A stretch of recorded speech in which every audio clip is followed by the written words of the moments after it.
আমার পুত্রকে বিদায় দাও, আমি নিয়ে যাব সাঁওতালি পরগনায়। বেশ হরিল খায়।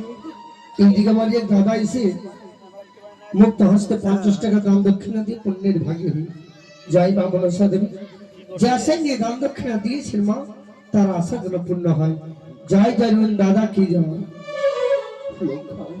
মা আমি তোমায় রাখতে পারলাম না। মা গো, সকাল হলে আমি বরণ ডালা নয়ে আমি তোমার কাছে যাব। বেশ মা, হয়তো সকালে তুমি বরণটা নিয়ে আমাদেরকে বরণ করে চম্পলাই নিয়ে আসবে মা। বেশ বাবা লক্ষ্য। বিদায় জননী, বিদায় এসো বিদায় মা, এসো বাবা নাকি বিদায়।